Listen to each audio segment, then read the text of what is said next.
So good day mga Kerp, welcome back to my YouTube channel. So sa video ito mga Kerp, ipapakita ko lang sa inyo kung paano magpalit ng isa sa maintenance pagdating sa kotse. Yan, so ang pagpalit ng ating wiper blade. Yan, so ito nga pala ang aking Hyundai Jetz 2008. So sa price ng ating wiper blade, so pwede tayo magpalit every 6 months. Sa sobrang init ng panahon, syempre yung rubber niyan medyo nade-deform dahil sa sobrang init. So nakabili tayo sa Shopee worth 100 pesos. So plano ko na magpalit every 6 months. So hindi na masakit yung 100 pesos dito sa ating wiper blade. Kasi pag hindi maganda yung ating rubber dito, may possibilities na magkaroon ng gasgas. So ayun, nakikita niyo yung ating windshield, nakita niyo yung may ganon. So sa previous owner siguro dun nakuha yung gasgas na yon. Hindi ko alam kung paano matatanggal yan. So nagre-research pa rin tayo. Sa mga susunod na araw siguro matatanggal din natin yan. Yan. So napakadali lang nito mga Kerp. So banana type nga pala ang ating wiper. Yan. So kasi may lock naman to. So sa mga nagbabalak na magpalit ng wiper dyan, so tamang-tama sa inyo ang video na to. So napakadali mga Kerp. So ito, pag sinabing banana type, hanapin nyo lang yung ganitong itsura ng wiper. So sa pagtanggal nito at pagkabit, napakadali. So sa pagtanggal, simulan natin. Pindutin nyo lang to, tapos angat. Diba? So try na uli natin sa kabila. Pindutin lang to, tapos angat. So pag nagawa nyo na yon, push nyo pababa. Yan. So ayun. So ganun lang kadali. Yan. So ulitin natin sa kabila naman. Push nyo pababa. Yon. Diba? Push. Yon. So pakita ko lang ulit. Kabit lang natin ulit. Yan. Isa pa. So press up, then down. Yun o. Di ba napakadali?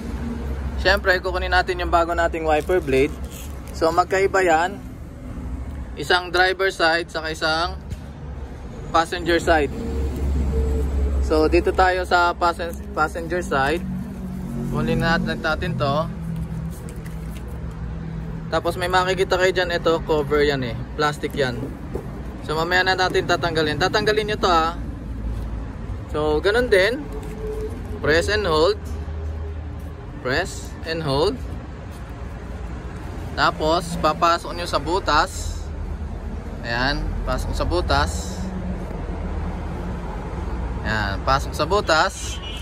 Tapos pasok nyo dun. Ayan, so may hook yan eh. Ayan, nawala sa camera. Yan. So pasok nyo doon. Tapos pag napasok na, i-lock nyo na. Yan. Okay. So next naman natin, itong isa natin, yung ating driver side. Buksan lang natin.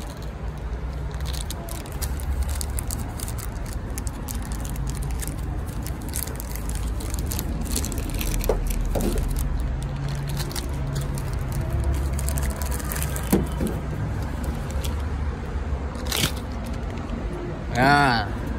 So again, ganun ulit gagawin natin. Asan na yung lock? Ito yung lock. Ayan. Nakikita ba? Press and hold. Pag pinress and hold natin yan, bubukas yan. Tapos pasok doon. And pasok dito.